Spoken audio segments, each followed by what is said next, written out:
All right, we are live. And it is going to be a quick show tonight because I got to get out of here. So in Duluth, we're hosting the Minnesota Republican Convention, where we're going to nominate the people who are going to endorse for governor, senator, federal senator, and secretary of state, I believe. So that's going on today. I got to run over there at 10:02. I'm going to head over there, go to the governor forums, listen to everybody talk again. So it's a big deal. So for me, I've never done this before, so it's going to be kind of fun. But this is the Duluth Conservative, where we're going to go through news that you may or may not have heard. Some of this may be old stories to people. Some of it they've never heard before. But the reason we do this show is because we don't think that the news gets out very often in Duluth. And if you're watching it from Duluth or Minnesota, these may be stories you haven't heard before. We'll just talk about them. We add our insight, and it's not here to be a screaming match or, to put people down. It's just to talk about the news stories and get them out there. So I'm here tonight in studio. Dave is remote. His connection is not the best, so we'll do what we can. But how are you doing tonight, Dave? Very well. Yeah. It's been a pretty busy week, and do what we can. See how it goes. All right. We're going to cruise through these. We have the top stories, which is all about fraud in Minnesota, and there's been a lot of activity this week in fraud. One of the first things is Scott Bissett has announced the Internal Revenue Service is launching massive audits of financial institutions that facilitated the laundering of Minnesota funds. So this is a big deal for us because we need to have more. Let's see. I'm sorry. I'm doing the sharing tonight, and I'm not. It's not working too good so far. All right, I'm going to share again. Yeah, I'm out of practice, right? Not that one. Not that one. Not that one. Yes, this one. Okay, I'm going to share this one. So this is Scott Bassett saying that they're going after. So this is the federal government that has to go after the fraud in Minnesota because the state government doesn't seem to want to do much about it. They are making some action on it now recently. Like Ellison has actually gone after some people, but it has taken a lot of work because like we've talked about before, the last few years, if you brought up fraud in Minnesota, they just laughed at you. They scoffed at you. And when they had the Democratic trifecta in the House, Senate, and governorship, they wouldn't even look at this at all. They wouldn't even acknowledge that there was fraud. It was only when the federal government started getting involved with it that they have actually started moving on it at all. So it's kind of nice to see that the federal government is coming after these people. And this is not the only story we're going to have on this in this segment here. Any comments on this, Dave, before we move on?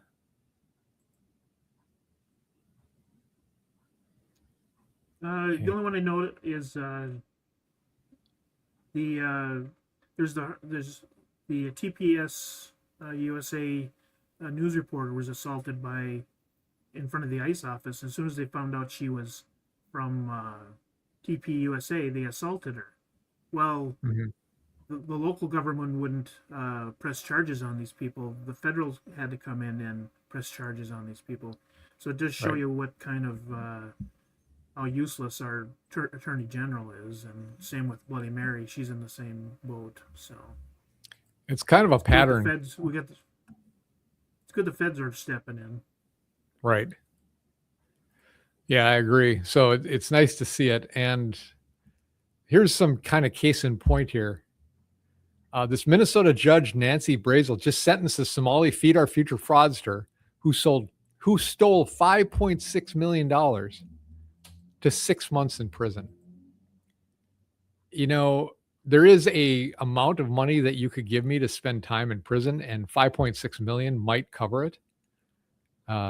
This is just nuts that this woman keeps letting these guys go.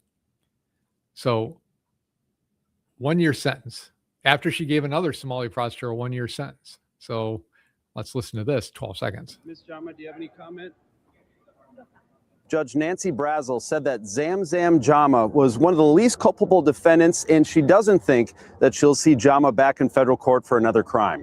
Ms. Jama. So that's nice of her. At least she doesn't think she'll come back for another crime.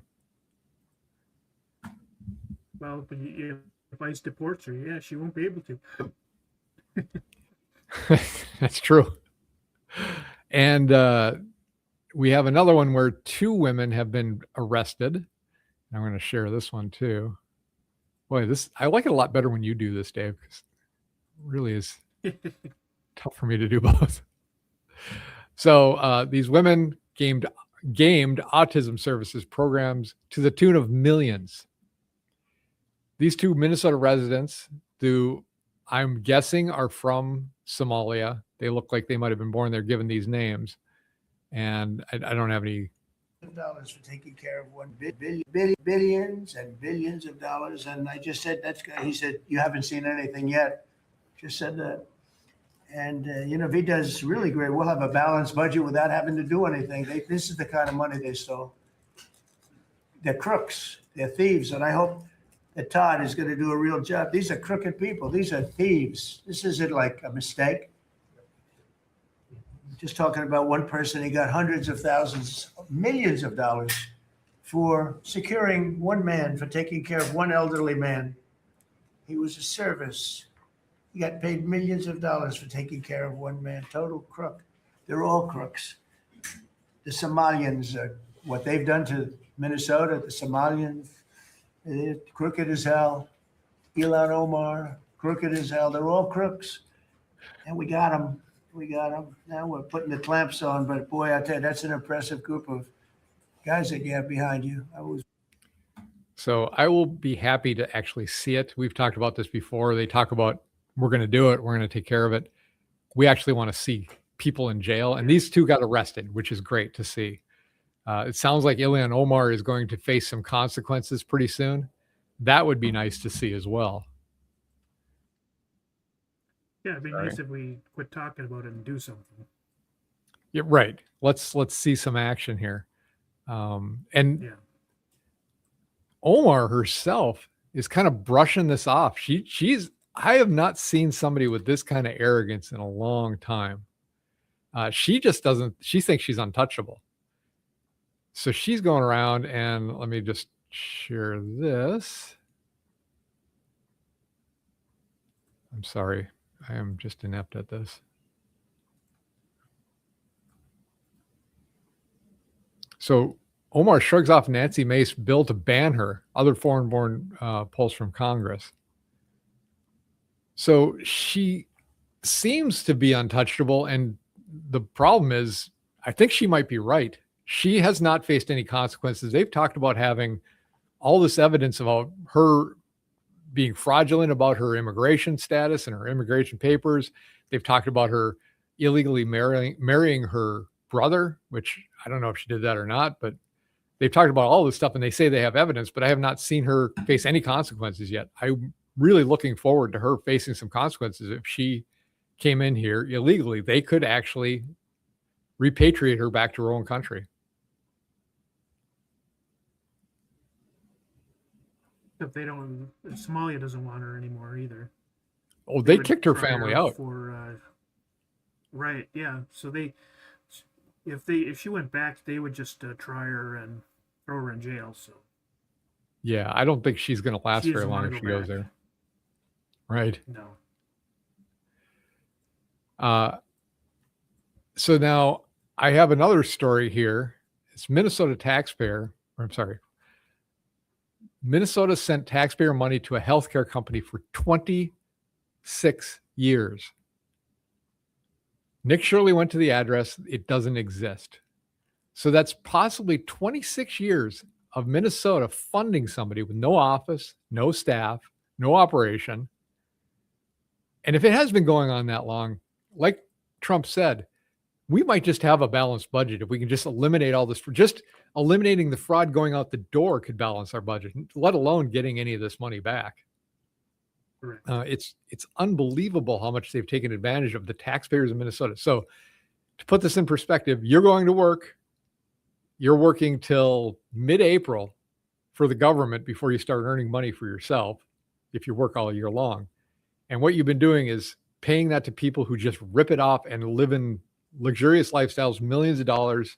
They're they're buying luxury cars, condos. There's places that I've heard of where they're building things on the beachfront property in the Sudan, in Egypt. And yeah, we want our money back. Oh, put this on. Right. I want my money back. Yeah, so do I. And, I don't want it to go out any further. And if we don't have it go out any further, maybe we balance our state budget and maybe get some money back. Remember, they had an $18 billion surplus 2 years ago. They spent all that, raised the taxes $10 billion, and now they're projected to have a debt next year, a deficit. So the spending is out of control in this state. So not only would we have to stop pouring money out in fraudulent areas, we also need to reduce some of these government services that they've enacted in the last couple of years. What do you think, Dave? Yeah, I was looking at the person's comment. His handle is poor dirt farmer. I was thinking, yeah, that it's time for the DFL to get rid of the F and the L, because they're not for labor and they're definitely not for farmers. They've been destroying the farmers. So this guy is right. I mean, or female, I don't know if the background, but they're just railing on the farmers. And yeah, he's right. He deserves a ton of money back. Right. It should be the DTC, Democrat Twin Cities, because that seems to be the only place they actually spend any money. Yeah, that's anything north of there they don't care about. They want it their little wilderness area. Right. Oh. And so we talked about Nick Shirley. Nick Shirley is a young guy that has been uncovering fraud. He started in Minnesota and he's been going off to California. Well, California just voted to pass AB 2624, also known as the Stop Nick Shirley Act. The bill puts journalists at civil risk for investigating fraud and makes it harder to expose fraud in immigration support services, including NGOs, nonprofits, and healthcare facilities that receive hundreds of millions of dollars from the state of California each year. The bill would make it criminal to expose fake hospices in LA or the Somali Leering Center in Minnesota if they then claim reasonable fear and the business owner gives a written demand not to post the video. So they are trying to make it harder in California to actually report on fraud. Now, I don't know how they're going to actually get this through a First Amendment challenge. There's just absolutely no way they can do it. But this is California. And this is the problem, too, with California making everything a referendum, which it seems like they're trying to do in Duluth now with Lester Park and some other stuff. But why would you support a politician that is trying to pass laws that make it harder to expose fraud in your state if you're a taxpayer, especially? I mean, my God. Right. Which brings up the problem of the governor's race and the mayor of Los Angeles. You know, okay, so they do. So what if they do return Republican? Then what? You still have, you know, your Jason's still all Democrat, and they're going to make sure that nothing gets through. The same with the city council; they're going to stop everything that the mayor does. So, yeah, but sure, they're Republican, but then what? Everything's going to get stalled. So, it reminds me a little bit about the officer inspector general in Minnesota, where they have taken it from reporting to an independent advisory committee to the governor. So this is the Democratic bill. And why would the Democrats do that? Well, because they assume they're going to win the governorship. And therefore, they're going to have the IG office reporting to somebody who is, well, and this office seems to have been involved with a lot of this fraud the last 8 years. Why wouldn't they expect it to be going forward after this? All right. So that's kind of the fraud section of the top stories. I want to talk a little bit about what just happened in some primaries across different states, just so you keep hearing that Trump's losing support, or I keep hearing it from mainstream media. Trump is losing support from the Republican base. But a couple of things. Ken Paxton, who is endorsed by Trump, defeated incumbent Senator John Cornyn in Texas. Cornyn becomes the first Texas Republican senator to ever lose his party's nomination. So that was one. And in fact, I'll go through a couple more, but what happened was, I guess Donald Trump's endorsements were 100% for governor and senators. Yeah, that's what I heard. If he endorsed him, they won. 181 endorsements, and every single one of them won. Yeah. So if his support 181 is is a going lot. down, you're not seeing it in the results of the elections and the primaries. I don't see that as the case. If his support was going down, his endorsements wouldn't mean anything. That's like a Joe Biden endorsement in the Democrats. I don't think it was helping people at the end. Right. Mays Middleton defeated Chip Roy in the GOP primary in Texas for the AG and will now be the nominee. And this is a fun one. This isn't a Republican. Representative Al Green. You remember this guy, Dave? He's the guy that would take a cane and scream at Trump during his State of the Union addresses. He lost his Democratic primary in Texas's 18th congressional district. It's going to be kind of sad to see this guy go because he was fun for entertainment purposes and nothing else. Yeah, he lost 70 to 30%. So they really didn't want him. Right. Even the Democrats are tired of his BS. Well, he just didn't seem to do very much except for cause problems. And that, it's fun for entertainment purposes, but don't you want somebody who's going to be in there and be able to actually get something done instead of just fight everything? I mean, I'm so tired of just say no politicians that just, we can't have it. We can't do this. We can't do mining. We can't do, data center, which I understand the problems with data centers. And maybe that's a good thing to stop them, but you got to have that conversation. But aren't you tired of politicians that are just stopping any kind of business, especially in Minnesota, coming in here and helping the tax base? We want people that actually can get stuff done and represent us in our needs. Case in point with the data centers. If you don't know that your constituents don't want a loud humming noise next to their house or bright lights, well, you're not a very good rep. Yeah, you should know the pros and the cons of a data center before you even start the conversation. So. Yeah, that should be the going in. I mean, if you can't get through the initial hurdles, just don't even bring it. Just tell your people, I talked to them. There's no way. Right. And I'm bringing up this last thing in this top stories section, and I haven't got the link. I think I got this from, I'll find out the news story I got this from.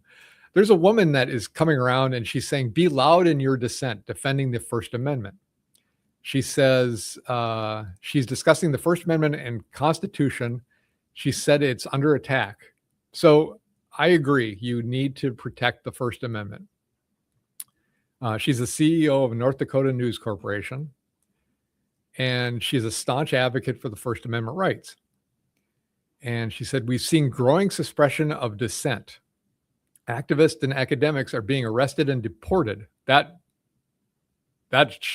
shocks me. I don't know what she's talking about there. Activists and academics are being arrested or deported. So do you know of any stories, Dave, of an activist being arrested or deported because they said something against the government? The only people I know of that are being deported are the illegal aliens, or if you're causing, destruction. I don't know of anybody being arrested just because they're saying something. That's a UK, England problem. Yeah, an England problem, right? Government critics do face retaliation, and our free press is being smeared, silenced, shut out by the people who benefit most when the truth is hidden. She emphasized that this is not a Republican or Democrat issue. It's about the U.S. Constitution and freedoms and protections it gives us. So I want to say that, yes, I agree with that. We cannot have people taking people down because they exercise their First Amendment rights. And I don't know of anything about this arresting and deporting people for talking about it. I do know that we have had this problem, and it is not just a Republican or Democrat position. My question is this, having read this, do you remember when the Democrats under Biden tried to set up the office of basically misinformation? They tried to get the department going. They put a woman in charge, and she got knocked out right away. It got nowhere. I never saw this woman write about that. I heard about that. I didn't see her write about it. I didn't hear anything. I looked it up. I can't find anything that she's done. So Sabrina Halverson if you have an article about when Biden did this and how you opposed that, I would like to see it. I'm not saying you didn't do it because I can't find everything. I'm just saying that it's really interesting that you're coming up with this now after 4 years of the Biden administration and what happened with COVID and all the suppression around that, and the Russian hoax stuff, or the suppression around that. So just saying that I agree with you in principle. I would like to see how you oppose the Biden administration in the same kind of stuff, because they actually did try to put a department together that would suppress free speech. Or even the Walz administration, where under the trifecta, they set up a program where they keep track of your social media content. Mm-hmm. But they said they're not going to do anything about it. They just want to use it for data purposes, which is obviously it's come from the government, so that's a complete lie. Yeah. So whenever they say we're just going to use it for data and to get rid of it, they never do that. Once they get it, they keep it. Yeah. So that'll eventually turn against us somehow. So. All right. We're going to go on. Like I said, we got to get out of here. We got about a half hour left. I do have a clock today, so we're going to get through as many stories as we can. I want to move to Duluth and to talk about Lester Park Golf Course.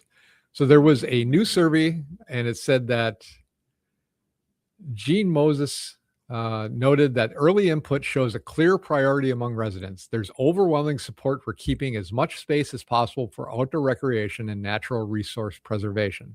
For people who don't know the background about this, we have a golf course in Lakeside that was been around since the 1920s. It was a 27 hole course. It was publicly available. City of Duluth owned it. They maintained it.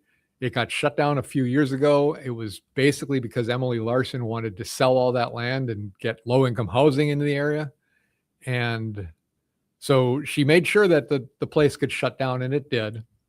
And now it's sitting there. It's been 27 holes. We had proposals of developers come in and said, hey, we want to keep 18 holes of golf. We want to put a resort there. We want to put restaurants there.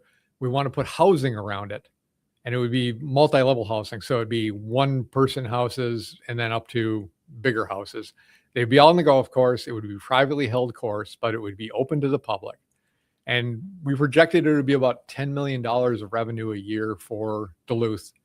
And good for Lakeside, good to have restaurants out there, because Lakeside and East End doesn't have very much business and doesn't have very many restaurants and nowhere to stay. But that got shot down a few years ago. It rised up again last year. We made that proposal to the city. They're looking at it. So they're looking at maybe selling it to developers. So people are trying to get a forum, or try to get this on a voting thing so that people can vote on it. And they're also trying to make sure that it just stays parkland, basically. So that's all well and good if you want to do that. But I have a proposal for those people, because it's not free. This stuff costs money. So there's property taxes that we could be having on that, or we should be collecting on that. There's revenue that we can't get back if we have that as parkland. But there's insurance, there's grooming. So there's costs associated to it. My proposal would be to have the people that want to keep this a green space create a nonprofit, and they build the money up to, they can't buy the land, but they can rent the land from the city, and they can pay for the insurance, and they can pay for the grooming. And if they can do that, then it stays a green space. So it has to be not publicly funded, but funded by people who are interested in keeping it green. These are the people that go to these things and say, we don't want to develop anything on it. Well, put your money where your mouth is, because it's going to cost a lot of money for us to keep that space open. And if you can do that, then great.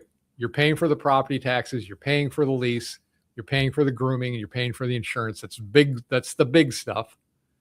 And if you can't do that, then maybe you can't keep it as a green area and you have to sell it to developers. What do you think, Dave? Yeah, it's strange, because we kind of look back at it was in 2002 when the city said no to a golf course on Spirit Mountain. Mm-hmm. We could be, how many millions of dollars would that have, in property taxes, would have that have brought into the coffers for the city to solve other Right. problems? So, we would have had a championship golf course on Spirit Mountain. You could oversee the lake.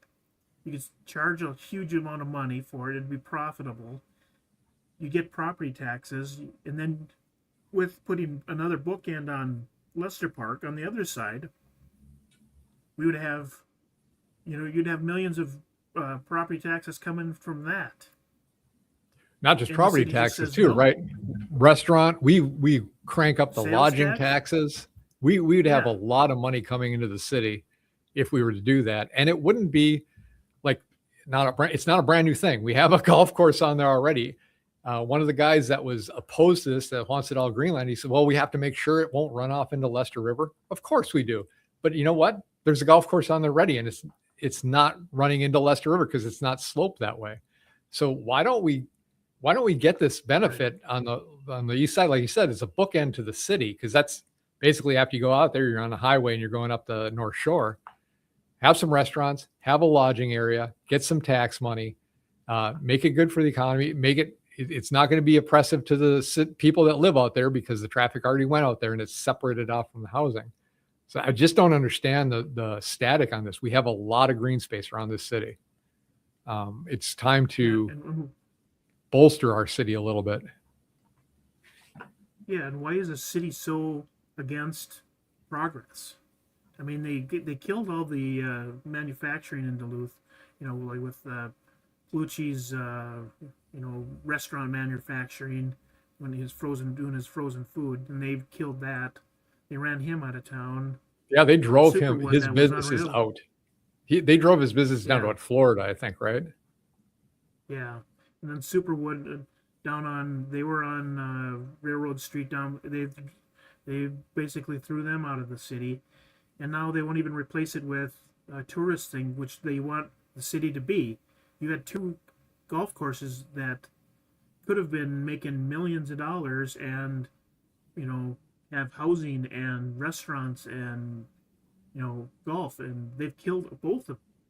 I don't Right. think, they're just looking at a dying city and they're not doing anything about it. And I talked to the developer. I didn't talk to him personally. He presented to a group I was in. They wanted two things. Well, they wanted three things. They wanted the city to sell them the land, which has passed now the city council. They could get the land at this point, because that was a big hurdle for the last time when they tried it 20 years ago. Number two, they needed potable water. They didn't need anything else. They just needed the water because they don't have enough up there. And three, they wanted the trails and the park system. So this is what people want. They want open area. They wanted those trails to be attached to their system. So they wanted the lake walk to actually go to their resort, because they want to drive people in, and they wanted trails from the neighborhoods to be able to go out there so they could walk around. That was it. That's what they asked for in the city.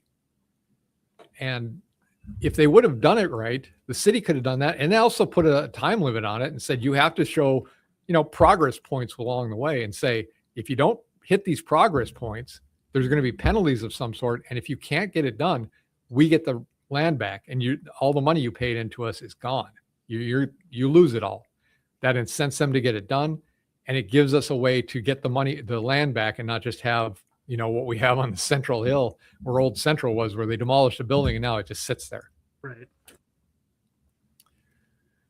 Well, we'll see what comes of this. I would like to see the resort out there. I think it would be great for the city. Yeah. We gotta get some logical thinking people to show up at these meetings. So. Well, I saw a letter to the editor in the Duluth News Tribune, and it's some guy. Well, he's not talking about Leicester Park. He's talking about mining up north in the Boundary Waters, but he's kind of along the same lines as these guys I saw in Leicester Park. We can't do it. There's absolutely no way we can do mining up there. It just can't be done. Well, he doesn't even live in this state, but he's, adamantly going to oppose it, although he lives out in Denver or wherever he lives. Well, we don't really care what you think, buddy. You're not here. You may go to the Boundary Waters once every 20 years. We care about it. I care more about a person that lives here and lives up north, or goes there all the time than I do about a guy from another state. But these are exactly the kind of guys that will oppose it at every turn. Yeah. Okay. Oh, TikTok, 20 minutes. A couple more Duluth things. There was a man convicted of murdering 3 Duluth men in 1994. He appealed his sentence in 2025 on the grounds that it was illegal. St. Louis County District Court Judge Nicole Hops agreed and corrected it by imposing a longer sentence. So your all-time classic backfires here. And I like it. I like that she found that, gave him a longer sentence if that's the case. I mean, if he murdered 3 people and apparently what the story said was he went to this party, he got offended about something, I don't know what. He went off, got a gun, came all the way back and then shot the people. That's premeditation. So yeah, I don't think you're getting away from that no matter what. I don't think it's illegal. Right. I don't know what happened here, Dave. I lost all my links to some of these things. I was going to put this other link in. You heard about this plane that got struck multiple times with gunfire? This guy, Portage Township resident Daniel Petit, was arrested on suspicion of shooting at a firefighting airplane as it flew near his home. The pilot discovered bullet holes when he landed in the rear rudder, the left wingtip, and the left rear trim tab of the aircraft. Petit was charged with second-degree assault with a dangerous weapon and intentional discharge of firearm that endangers the safety of another, both felonies. He's told investigators he was shooting at crows. I think the guy might need to have a little pattern diagram of what a crow looks like as opposed to an airplane. That may help him. I don't want to say too much about this guy because I saw pictures of him and I don't want him coming after me. He was apparently a sovereign citizen, and he looks like a guy he might just not be one. He may not be a guy you'd want as your neighbor. I'll just put it that way. Yeah. All right. We'll move on. Minnesota news. I'll put this up. Just let me bring it up and I will share it. So basically this was on Memorial Day, and you know who Jacob Frey is, or Fry. Is it Frey or Fry? How do you say his name? I think it's Frey, but everyone calls him Small Fry. So Small Fry? Okay. Well, let's call him Jacob Fry. it's close enough. And Jacob wrote on Memorial Day, today we remember George Floyd, who was murdered, untrue, by a former Minneapolis police officer 6 years ago. That moment changed our city forever. Yes, it did, because you allowed it to burn. But yeah, Memorial Day is not about George Floyd as much as you want to make it. And from my understanding, George Floyd died of a drug overdose. He was not murdered by the police officer who held him down. So he may not know facts, but this is Jacob. I mean, we've seen stuff from him before. He's not the, let's say, the brightest bulb on the tree. Let's see. Ooh, here's a good one, Dave. You're going to like this. Minneapolis police chief. And I love his name. It's Brian O'Hara. I know that you have to say it. If somebody's got an ethnic name, you have to say it with their accent. So Brian O'Hara was Minneapolis police chief. I think I want to say he's from New Jersey or St. Louis. Well, he's resigned. He's chosen to resign rather than face disciplinary action for interfering with an investigation into his conduct. So this guy, I've been following him for a while. He's been a pretty major problem with the city. So it's good that I think it's good that he's going to be gone. The thing is, where are we going to get our next police chief in Minneapolis from? We're going to get it from what? St. Louis, Chicago, Detroit. Well, They can't take it from Minneapolis, apparently. I guess we don't have any good people. What's that?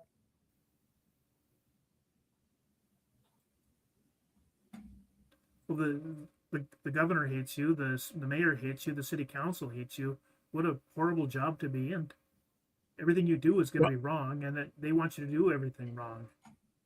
Trust me, this guy was in line with those guys. This guy was all in with Jacob. He was a disaster. He wasn't the guy that was doing the job. He was the one doing the job for the governor and the mayor.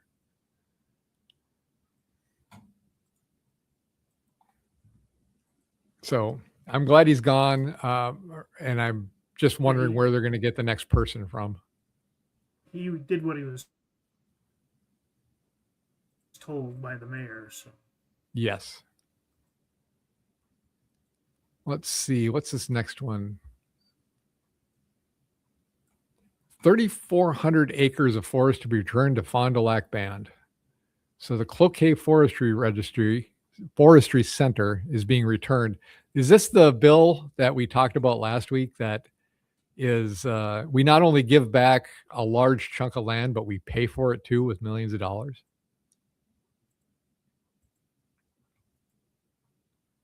we talked about it after the show because we didn't have a lot of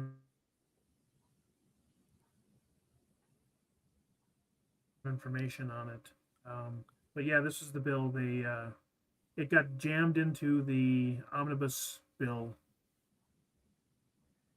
Hey, look, it says this really completes as many years' progress of returning land that was stolen from the band that was set aside for them originally in the 1854 treaty. Okay, well, if it was supposed to be theirs in 1854, then they should get it back. That's fine. I have no problem with that. I don't understand why we're paying millions of dollars to them to also do it, but that's a different story. And they don't mention the money in here. They do mention Kozlowski themselves. Apparently, this is some sort of royalty. I've been working on the legislation during their time there. Well, that's hard to read, man. But yeah, it wasn't very well written, but like I said, if this is land that was, taken from them, that was set aside from them in the treaty, then they should get it back. I got no problem with that. If it's within the bounds of the reservation already, I don't know why it wouldn't be theirs. So fine, give it back. Don't pat yourself too hard on the back though about giving back land that you took. the problem is it was a standalone bill that she wrote, and it did make it out of committee, so they jammed it blindly into the omnibus bill because it had money involved with it, and then it got passed because everyone voted for the omnibus bill, even though nobody had time to read it. Yeah, we need to get rid of these omnibus bills. In fact, in the Minnesota Constitution, it says they're illegal. It says you have to do a single entry bill that talks about what you're trying to pass and then pass it. Why are they able to even do these omnibus bills? It doesn't make every bill that they've passed illegal if it's an omnibus bill. I don't know, but Yeah, basically. we have this in our So I Constitution. did find a lawsuit. Yeah. I did find a lawsuit, but it pertains to the 2024 bill that they did the same thing for. Well, 2 years later, they've already implemented everything. So, and spent the money. So what? It's no good anymore. Right. There should be That 2024 bill right was now for the 2026. that 2024 bill was a disaster. That was the trifecta bill that got all this garbage passed, and they stuck it out there the day of. It was thousands of pages. There's not even a way you could even read through it. It's speed read through it by the time they passed it. That's why it's illegal. And that's why it's unconstitutional. All those programs that passed from there should be dismantled. They cannot keep doing these omnibus bills.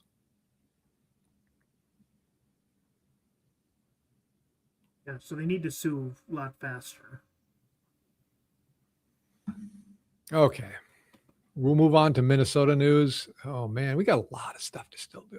Oh, we won't get through it. I'm going to put a hard stop on this in 10 minutes. No. Angie Craig won't seek DFL endorsement for U.S. Senate run. She said in a statement, Craig said, the DFL endorsement process just doesn't reflect the full scope of the party that we are. In the wake of Smith's announcement, several Minnesotans have said they'd throw their hats into the ring. Okay. Lieutenant Governor Peggy Flanagan. Oh my God. Announced in February she's running. Oh yeah, she'd be a great candidate. That'd be fantastic. She is Yeah. one of the, she makes Walls look somewhat sane. A Right. bunch of other people have here as well. All right, so we'll go through it. We won't go through what the DFL is The doing. Republican. Yeah. Just There was went with the Republican. He's trying to get Tina Smith's position and some other chick that's never going to happen. so I'm going to go on to national news. We're going to talk about the White House indicated that President Donald Trump would sign HR 2616. The bill is to have parental consent on pronouns. So to make sure that parents have consent in schools when the pronouns are being changed by the schools. Only 8 House Democrats voted in favor of this. I don't know why they're so adamant about having schools have more rights than the parents have. Parents should be making all the decisions when it comes to the kids and their education, not the schools at all. And there's people in the House and the Senate that have the complete opposite view. Don't get it at all. California, we have somebody here, congressional candidate, and when they said the Pledge of Allegiance, she turned her back. And I think there's a video that goes with it. No, I won't show it. I'm just going to tell it. I'm going to tell it here. So they were saying the Pledge of Allegiance. She turned her back on it, will not say it. Those kind of people should just be completely ousted. This isn't a freedom of speech thing. This is a respect for your country. It's not that hard. Just sit there and stand and look at the flag, even if you don't say the pledge. But she actively is showing you she has no respect for the flag or the country, and she should be out. What do you think, Dave? As I try to get the next story up. What is she? I mean, they should have stopped the meeting right there because it says Pledge of Allegiance. She didn't say the Pledge of Allegiance. Just stop everything until she says it, or get her out. One of the two. Yeah, get her out. All right, next story. Tennessee man who mocked Charlie Kirk's assassination on Facebook wins a massive $850,000 settlement after being jailed for a month. You know what? I don't agree with what he said, but you know, right? He should not have been arrested for it. And it sounds like this sheriff did the wrong thing. So I don't know, $850,000, if that's a good amount or not, but he should get compensated from something because during his time behind bars, he reportedly lost his post-retirement job, missed the wedding anniversary, and was unable to be present for the birth of his granddaughter. So big consequences. And the sheriff arrested him, and he shouldn't have. You can't arrest people just because they express an opinion of something you don't like. Yeah, freedom of speech. Back to First Amendment. It's to protect the stuff you don't like. Yeah, that's the hard part about it. That's the hard part about living in a free society is being able to let people do things, or don't try to stop people from doing things they like to do, even if you don't like them. Right. I'm going to skip one and I'm going to go to the next one because I like it so much. We'll add this to the stage. Women's Museum bill collapses after Democrats revolt over biological woman language. So they had the audacity, I think the Republicans did this, of trying to put in the bill that it was going to be something for biological women only. And you can't have that, apparently. No. So I won't play the video. I just thought it was kind of amusing that there's another snit about people being called biological women and men who just want to jump onto the bandwagon, apparently think they can be women and be in this thing. I told you, I think I told you after the show last night, you know, I've seen an Elvis impersonator. He sounded like Elvis, looked like Elvis, did all the moves, I knew it wasn't Elvis. He knows it wasn't Elvis. He's an impersonator, Yeah. very much like this. Let's see. I don't think we'll just breeze through a couple of these because we got 4 minutes and I'm walking out the door. Ivanka Trump was targeted for assassination. That is just another assassination attempt. I think I read something that said that Donald Trump accounts for 20% of the total amount of assassination attempts on U.S. presidents through history. Good God. Nice. Right. Let's see. ExxonMobil shareholders just approved at 71% to leave New Jersey for Texas. They incorporated in there in 1882, and after 144 years, they're leaving because of taxation. Take note, Minnesota. This is what happens. You tax these guys to death, they're going to leave. The companies are going to leave and take all their revenue with you. And you may try to fight it or try to do some kind of poison pill so they can't leave. It won't work. They'll leave. Yeah, that's the business's job. If they're getting overtaxed, they leave. That's just the way They it have to. works. Yeah, you can't. Yeah, You can they only have to. you kill the golden goose. There's a whole reason behind that. Okay, Yep. I'm moving on to the last topics because I've got a 3-minute mark. But I'm going to put this up here. It's a minute long, and then we're going to talk about the word of the day. So you ready, Dave? Here we go.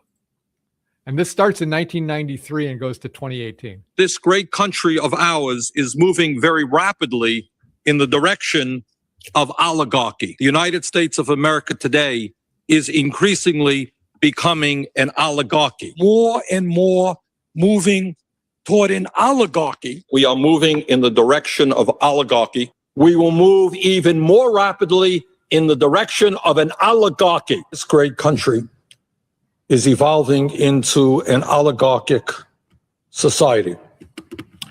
It is called oligarchy, and that is the system we are rapidly moving toward. This is a budget that moves our country rapidly into the direction of oligarchy. A handful of billionaires are moving this entire planet toward an oligarchic society. Start off with the bad news, which is pretty bad. And that is that under Donald Trump, this country is hurtling rapidly toward oligarchy. You got to love it. 30 years It's consistent. of the same people in office complaining about the same thing. And remember, Bernie Sanders has never had a job outside of government. From my understanding, he was kicked out of a communist commune because he was too lazy. And he's a multimillionaire with, I think, 3 estates. And he used to rail against millionaires. He doesn't do that anymore. He rails against billionaires. You know why? Because Bernie is a millionaire. He's a multimillionaire. Multimillionaire. So yeah, 30 years, but he's still got a position in office because he's still fighting the man. And so we're going to go to our word of the day, and then we're going to wrap it up. Oligarchy. It's government by the few. A government in which a small group exercises control, especially for corrupt and selfish purposes. A group exercising such control is an oligarchy. So now you know the definition of what we're moving towards and have been moving towards for 30 years. And Bernie Sanders has been in office for like 50 years now. So, all right. Well, people. I guess I can't really disagree with something like that, though, because we're a two-party system. So the head of the two parties is controlling, especially the Democrats. They say something, and every single Democrat will follow right along like a dead fish, and so they're the veneer. They're the themselves. They're the people that get the job. The people that actually write the bills are underneath them, and you're going to see that with our local representatives. I don't think they write any of the bills that they do. They're given them, and they just say, "Yeah, that sounds good." That's my opinion based on how I read them. But all right. I told you we're going to leave at 10-2, and we're going to leave at 10-2. So thanks for joining. Sorry for the short thing. I'm going off to the Minnesota Republican Convention, listen to the governor candidates, try to make the best choice possible. I'm one of the delegates, so wish me luck. I hope I make the right decisions, and we need to get really good people running this state again. So until next week, here's a Shaka. I'm Sean. I'm Dave. This has been Duluth Conservative. We will see you next week, probably at the regular time. And I tried to run the media for this song, and it's not running. So we're just going to go out dry. So see you guys next week. Here's something. Well, good.